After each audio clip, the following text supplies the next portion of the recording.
Captain Jasper Wade stared through the viewport of the terraforming vessel Aquarius as it approached Kepler 186f, watching the rust-colored planet grow larger with each passing moment. The mission seemed simple enough: help establish a water extraction and purification facility to support the growing colony. Yet something about the native Keplerian representative's reaction during the briefing troubled him. "Captain, our guest is requesting access to the bridge," Lieutenant Morris reported, her dark eyes fixed on the security feed. "Let her through," Jasper replied, straightening his uniform. The doors slid open with a soft hiss, revealing Nova Drith, the Keplerian scientist assigned to oversee their mission. Her silver-scaled skin caught the starlight, and her large, opalescent eyes seemed to shimmer with barely contained emotion. "Is everything all right, Dr. Drith?" Jasper asked, noting her agitated state. Nova moved with fluid grace to the viewport, her ceremonial robes flowing like water around her slender form. "Your engineers are testing the extraction equipment," she said, her melodic voice tight with tension. "They're wasteful." Jasper frowned. "They're following standard protocols. They let the purified water run for 10 minutes to clear the systems." Nova turned to face him, her gill-like respiratory organs fluttering in distress. 10 minutes of sacred water, simply discarded. Sacred?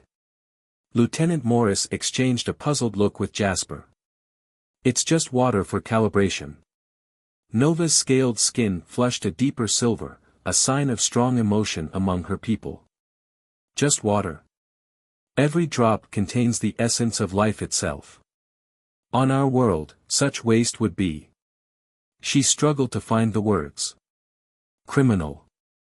Sacrilegious." Jasper moved closer, trying to bridge the cultural gap. "Help us understand, Doctor. We come from Earth, where water is abundant. Our oceans cover most of our planet's surface." "Oceans?" Nova whispered the word like a prayer. "We have tales of such things, from before the Great Drying. Now, every drop is precious, recycled countless times through our sacred purification temples." She reached into her robes and withdrew a small crystal vial containing what appeared to be water. "This has been in my family for 10 generations, the same water used to bless each newborn child." The bridge fell silent as the implications sank in. Jasper had read the briefings about Kepler 186f's harsh environment, but nothing had prepared him for this level of cultural reverence for what Earth took for granted. "Lieutenant," he said finally, "please inform engineering to cease all testing until we can establish proper conservation protocols." He turned to Nova. "Would you be willing to teach us your methods? If we're to work together, we need to understand." The tension in Nova's posture eased slightly. "You would adapt your procedures?" "Of course. This is your world, your resources.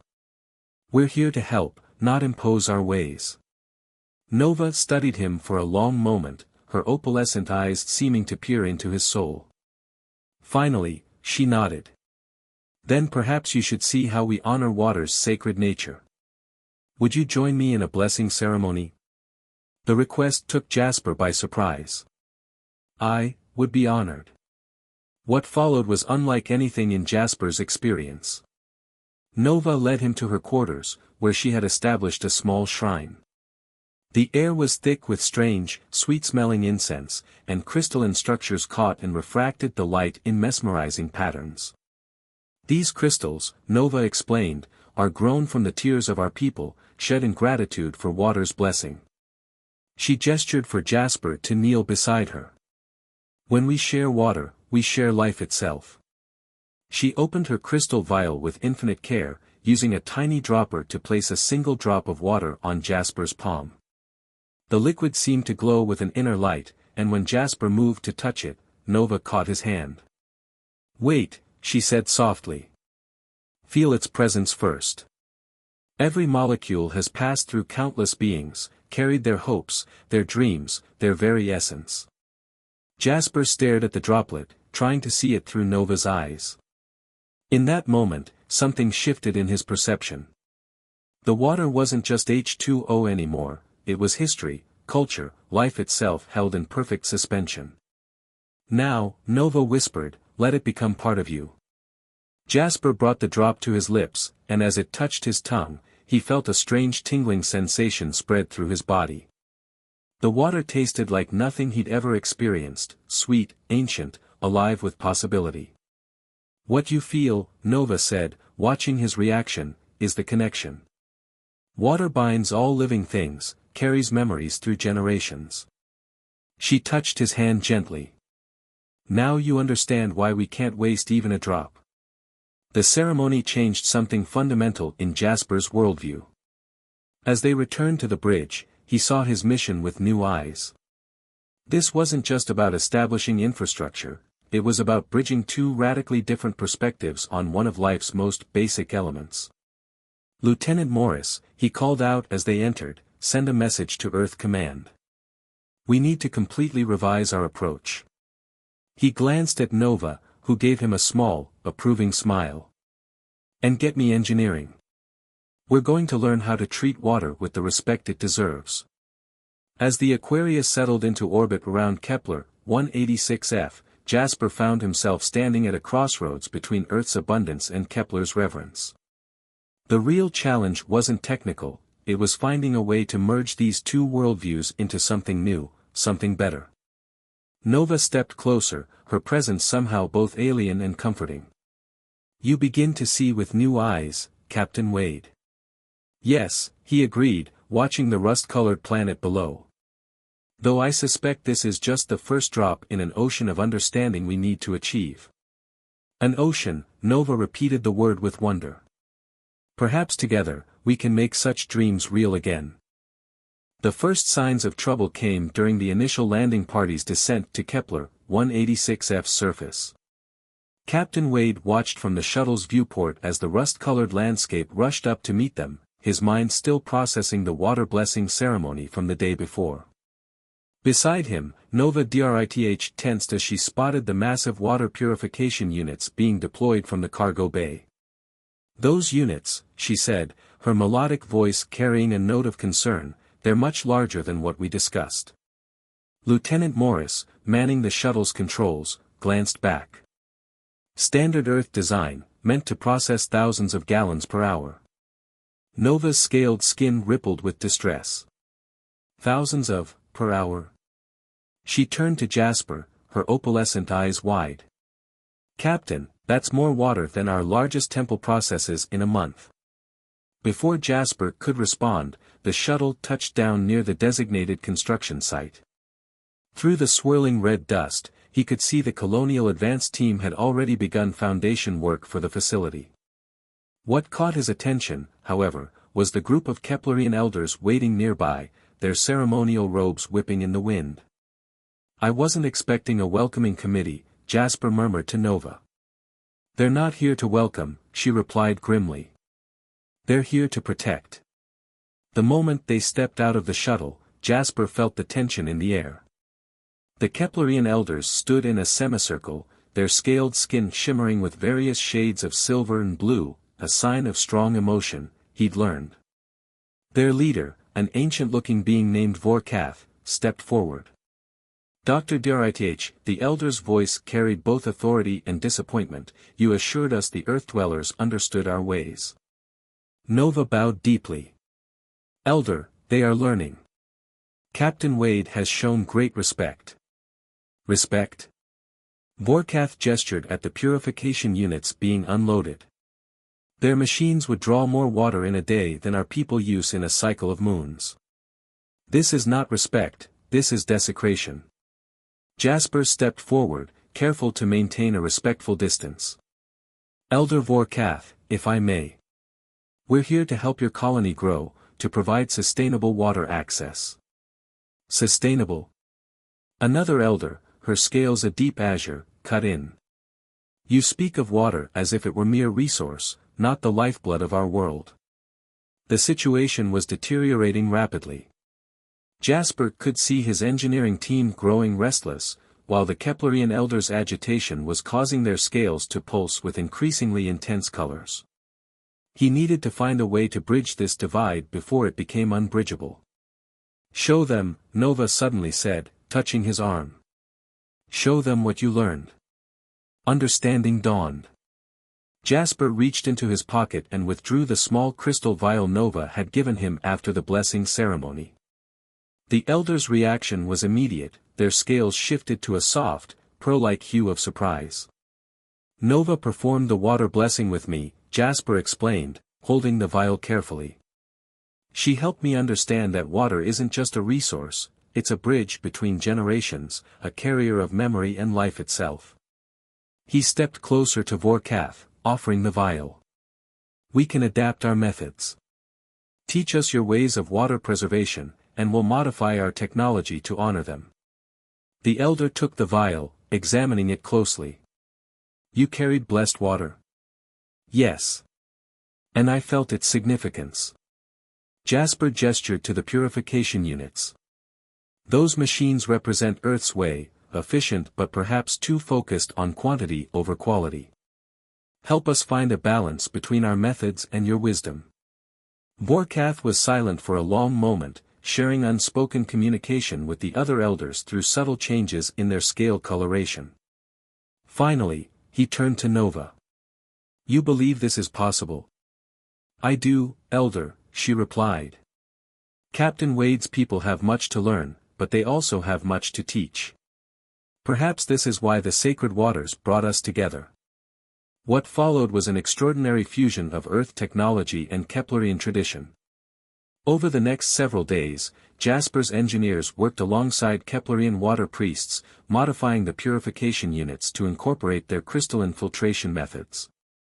The priests performed blessing ceremonies at each stage of construction, and to everyone's surprise, the blessed machines operated with greater efficiency than their original specifications suggested. Lieutenant Morris, initially skeptical, found herself fascinated by the Keplerians' microscopic crystal technology. It's incredible, she reported to Jasper one evening. Their sacred filtration crystals actually eliminate impurities we didn't even know existed. We're learning as much from them as they are from us. The breakthrough came during a joint ceremony to activate the first modified purification unit. As Nova led the blessing, the machine's crystal components began to glow with an inner light, responding to the ancient Keplerian chants. The first drops of water emerged not in a rush, but in a carefully measured flow that seemed to capture and refract the light like liquid diamonds. Elder Vorkath touched the water reverently. It remembers, he whispered. The blessed water remembers both our ways now. Jasper watched as Keplerians and humans alike gathered to witness this marriage of science and tradition. Nova caught his eye from across the chamber, her scales glowing with a warm, golden hue he'd never seen before. This is just the beginning, she said later, as they watched the twin suns set over the facility. There are so many more ways our peoples can learn from each other. Jasper nodded, understanding now that his mission had evolved into something far more significant than just establishing a water facility. They were creating a new way of thinking about one of the universe's most fundamental elements. Water isn't just sacred to your people anymore, he replied softly. It's sacred to all of us now.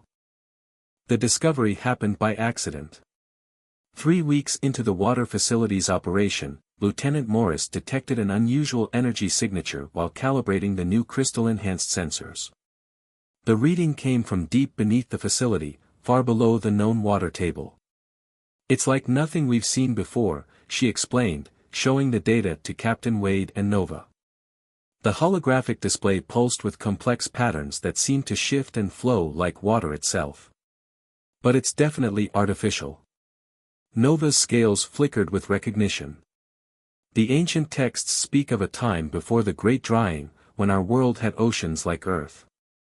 They mention vast underground complexes that stored and purified water, but we always thought they were myths. Jasper studied the readings. Those energy signatures are too structured to be natural.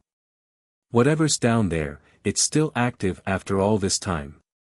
Elder Vorkath, when consulted, revealed an ancient crystal passed down through generations of water priests. This was found in the deep desert centuries ago, he said, placing the crystal on the briefing room table. Our scholars could never unlock its secrets, but it bears markings similar to your energy readings. The crystal was unlike any they'd seen in the water ceremonies, darker, more complex in its structure. When Nova held it near the sensor display, the patterns synchronized, creating a three-dimensional map of what lay beneath them.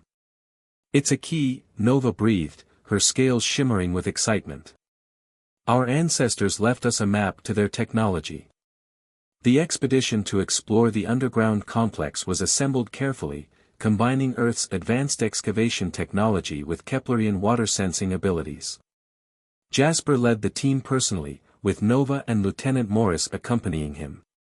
As they descended through carefully cut access shafts, the air grew thick with an ancient stillness. "The rock here," Nova said, touching the tunnel walls, "it's been shaped by water flow, but not naturally. These patterns are too precise."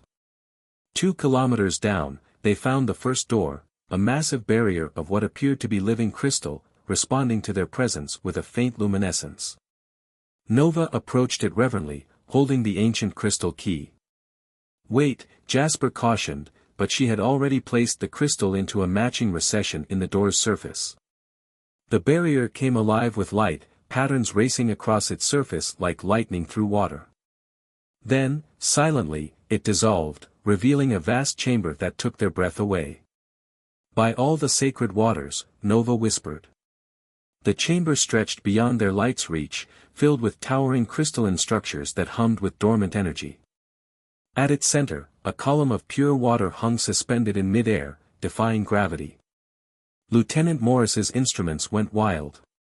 "Captain, these readings, this technology, it's manipulating water at the molecular level. Creating and maintaining perfect stasis fields.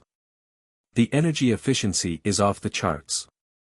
As they explored deeper into the complex, they found more marvels: water purification systems that made their modern attempts look primitive, storage systems that could hold oceans without loss, and something else, something that made Nova stop in her tracks. "These are records," she said, studying crystalline panels that lined one vast hall. "Our true history." Her voice trembled. "We did this to ourselves." The panels told a story that shook both human and Keplerian assumptions. Centuries ago, Kepler 186f had indeed been a water-rich world, much like Earth. But as their civilization advanced, they discovered something in the planet's core, an element that could revolutionize space travel. Mining it required massive amounts of water, and in their ambition, they built these underground complexes to store and protect their world's water while they extracted the precious element. But something went wrong, Nova continued, reading further. The mining destabilized the planet's core. They had to choose: stop the mining and lose their chance at interstellar travel, or continue and risk losing their surface water forever. They chose advancement, Jasper said softly. Yes. Nova's scales had taken on a deep, mournful blue. They stored as much water as they could in these complexes, thinking they could reverse the damage. But by then, it was too late. The great drying wasn't natural at all, it was the price of our ancestors' ambition. Lieutenant Morris, who had been scanning the facility's systems, looked up from her instruments. "Captain, these systems are still operational. With some work, we could reactivate them, bring the stored water back to the surface." "No," Nova said firmly, surprising them both. "Not yet. Our people turned water into a sacred resource because we had to learn to value every drop. If we suddenly restore abundance without understanding its true worth." She touched one of the crystal panels gently. "We might repeat our ancestors' mistakes." Jasper understood. "So what do we do with this knowledge?" Nova turned to face them, her scales now shimmering with determination. "We learn from both paths, Earth's abundance and our scarcity. We find a way to respect water's sacred nature while using this technology to help our people prosper. But slowly, mindfully. The implications of their discovery would change everything, not just for Kepler 186f, but for Earth as well." As they made their way back to the surface, Jasper realized that the real challenge wasn't finding the ancient technology, but deciding how to use it wisely. "You know," Lieutenant Morris said as they emerged under the red sky, "Earth could learn something from this. We take our oceans for granted, just like your ancestors did." Nova nodded, her scales reflecting the sunset in ripples of gold and crimson. "Perhaps that's the real gift of this discovery, a chance for both our worlds to find the right balance between progress and preservation."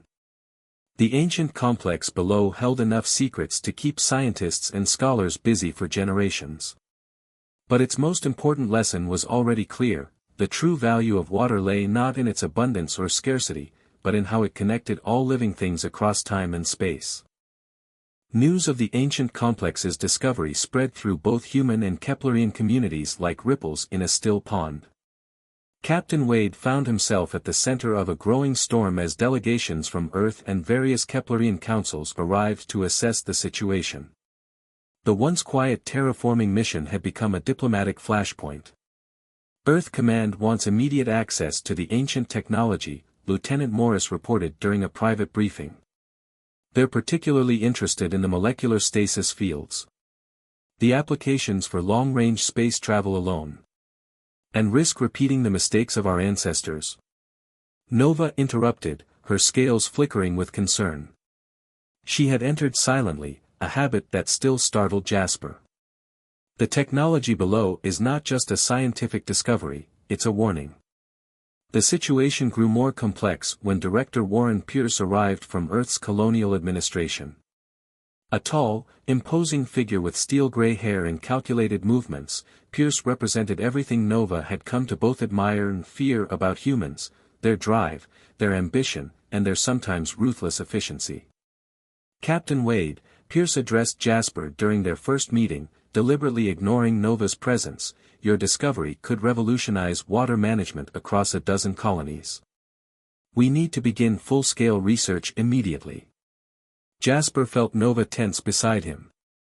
"Director, with respect, this facility lies within Keplerian territory. Any research needs their approval and oversight." Pierce's smile didn't reach his eyes. "The treaty gives Earth access to all technological discoveries that could benefit colonial development. Or have you forgotten who funded this mission? The treaty also recognizes Keplerian sovereignty over their ancestral sites," Nova countered, her musical voice carrying an edge Jasper had never heard before. "Our people learned the cost of hasty technological exploitation. We will not repeat that lesson."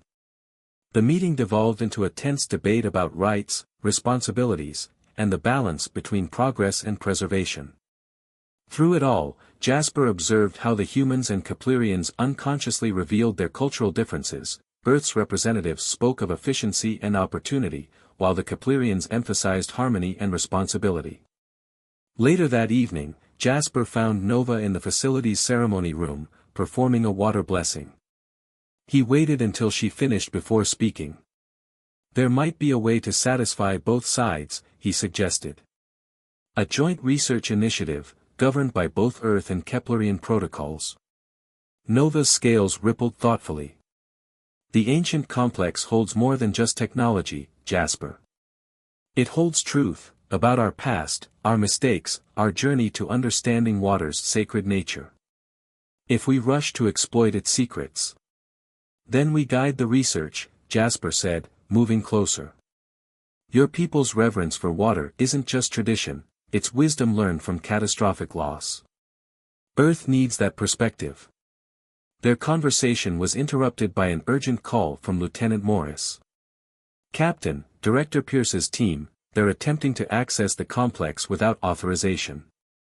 Jasper and Nova rushed to the excavation site, finding Pierce supervising a team of Earth scientists as they tried to bypass the crystal door's security. "Stand down, Director," Jasper ordered, his voice carrying the full weight of his command authority. Pierce turned, his expression cold. "This is too important to be held back by superstition and ceremony, Captain. Earth needs this technology. Earth needs to learn from our mistakes," Nova declared, stepping forward. Her scales began to glow with an intense inner light, and suddenly the ancient crystal key in Pierce's hand grew scorching hot, forcing him to drop it. The crystal shattered on impact with the ground, but instead of breaking into pieces, it dissolved into pure water that flowed up Nova's arm, her scales absorbing it completely. What, how? Pierce stammered, all his composure gone. The technology you seek doesn't just manipulate water, Nova explained, her voice resonating with newfound power. It's bound to water itself, to its memory, its wisdom, its sacred nature. Only those who truly understand this can hope to master it. The demonstration had an unexpected effect on Pierce. For the first time, he looked at Nova, really looked at her, and Jasper could see understanding finally dawn in his eyes. "We've been going about this all wrong," the director admitted quietly. "Haven't we?" Nova's glow subsided, but her presence remained commanding. "Not wrong, director. Just incomplete. Your people have much to teach us about reaching for the stars. But first, you must learn why we chose to stay grounded." In the days that followed, a new approach emerged.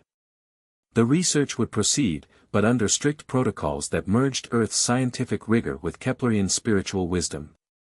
Each discovery would be evaluated not just for its technological potential, but for its impact on the delicate balance between progress and preservation. "It's more than just studying ancient technology," Jasper observed, watching human and Keplerian scientists work together in the complex. "We're creating a new way of thinking about resources, about progress itself." Nova, her scales now a peaceful silver blue, nodded. "Water teaches us many things, if we learn to listen. It adapts to any container while remaining true to its nature. It finds paths around obstacles rather than forcing its way through. And most importantly," she took Jasper's hand, her touch cool and refreshing, "it connects all living things, regardless of their differences." The ancient complex had become more than a scientific discovery, it was a bridge between two vastly different approaches to existence.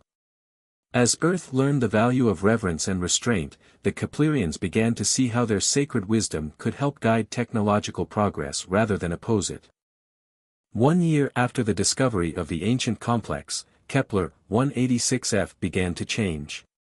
The transformation wasn't dramatic, no sudden reappearance of oceans or instant greening of the desert landscape. Instead, the change emerged gradually, thoughtfully, like water shaping stone over millennia. Captain Jasper Wade stood on the observation deck of the newly constructed Earth Keplerian Research Center, watching the sunrise paint the sky in shades of rose and gold.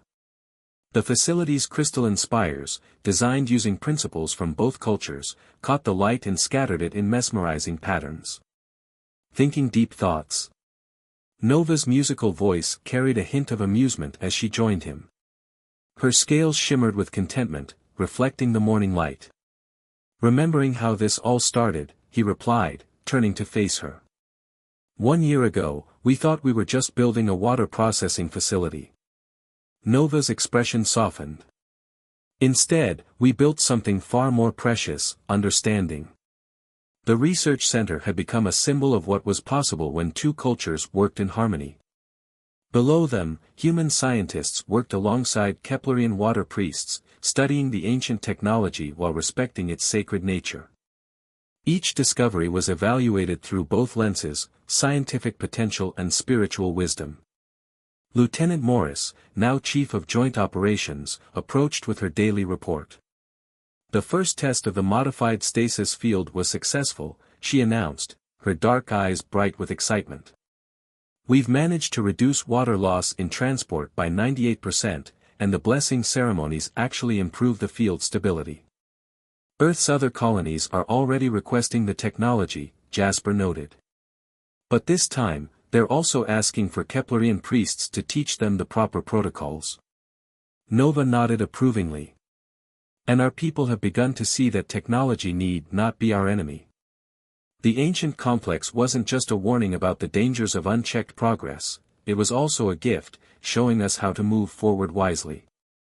Their conversation was interrupted by the arrival of Director Pierce, markedly changed from the stern administrator who had once tried to seize control of the ancient complex. His experiences over the past year had transformed him into one of the strongest advocates for Earth-Keplerian cooperation. "The Council has approved the next phase," he announced without preamble. "We can begin the controlled restoration of the northern water table." The news sent ripples of excitement through the observation deck. This would be the first major test of their combined approach, using the ancient technology to gradually restore water to Kepler 186f's surface while maintaining the cultural practices that ensured its sacred nature would never again be forgotten. "There's something else," Pierce continued, his expression unusually soft. "The Earth Congress has voted to adopt modified versions of Keplerian water conservation protocols across all colonies. They're calling it the Sacred Waters Initiative." Nova's scales flashed with surprise and joy. Then our people's journey together has only begun. Later that day, a ceremony was held to mark the beginning of the restoration project. Human scientists stood shoulder to shoulder with Keplerian priests as Elder Vorkath activated the ancient systems. Deep beneath the surface, centuries-old machinery hummed to life, guided by both advanced algorithms and sacred wisdom. The first restored spring emerged not with a rush, but with deliberate grace. The water, perfectly pure and shimmering with inner light, flowed into a crystalline basin designed by both cultures. Its surface reflected the faces of all who gathered, human and Keplerian alike, united in appreciation of its beauty and significance. "Water teaches us patience," Elder Vorkath intoned, his scales glowing with emotion. "It shows us that the greatest changes come not from force, but from persistent, mindful action." As the ceremony concluded, Jasper found himself standing with Nova at the spring's edge. "You know," he said thoughtfully, "when I first arrived here, I couldn't understand your people's reverence for water. It seemed excessive." Nova's scales rippled with amusement. "And now? Now I understand it wasn't just about the water itself. It was about learning to value what sustains us, about finding balance between progress and preservation." He touched the spring's surface gently, watching the ripples spread. "Your people learned these lessons through loss. Earth has a chance to learn them through wisdom instead. And perhaps," Nova added, her hand finding his, "that is why our peoples were meant to meet. You had the technology we needed to reclaim our world's water, but we had the wisdom you needed to use it properly."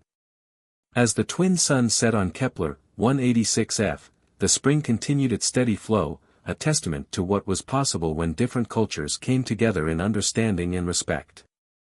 The desert would not become an ocean overnight, but each drop of restored water carried the promise of a future where progress and reverence could coexist. Above the research center, Earth ships and Keplerian vessels shared the same sky, their crews no longer separated by their differences but united by a deeper understanding of water's true nature, not just as a resource to be used, but as a sacred bond that connected all living things across the vast expanse of space. Jasper and Nova stood watching until the stars emerged, each point of light representing another world where their newfound wisdom might take root and flourish. The story of water's sacred nature had transcended its origins on Kepler 186f, becoming a bridge between worlds and a promise for the future. "Every drop counts," Nova whispered, echoing the phrase that had started their journey together. "Every drop connects," Jasper replied, completing the new saying that had emerged from their collaboration.